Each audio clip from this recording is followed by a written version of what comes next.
की श्रेणी में एक व्रत कहा गया है, कौन सा? मौन व्रत। मौन व्रत जो होता है वो एक व्रत ऐसा होता है जो कि दो प्रकार से रखा जाता है। सर्वप्रथम तो हमें ये समझ लेना चाहिए कि मौन व्रत के जो प्रकार होते हैं वो दो प्रकार होते हैं।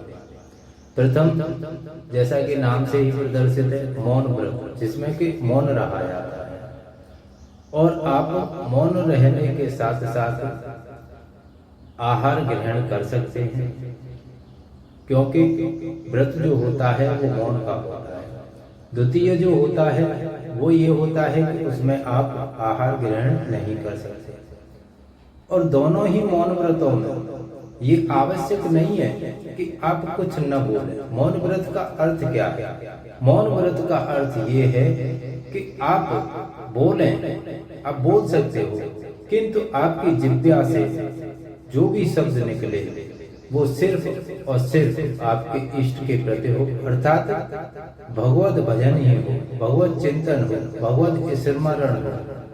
अपने आराध्य का मात्र नाम ही आप जिसमें लें वही मौन व्रत कहलाता है, जिसमें कि व्रती प्रतिक्षण प्रतिपल कुछ बोल रहा है या नहीं बोल रहा है। यदि कोई उसके हृदय में विचार भी आ रहा है तो वो सिर्फ और सिर्फ अपने इष्ट का, अपने आराध्य का ही विचार होना चाहिए, वही होता है मौन, जिसमें कि आप कुछ, यदि आपकी इच्छा है तो आप खा भी सकते हैं, यदि आपकी इच्छा नहीं है तो आप न खाइए।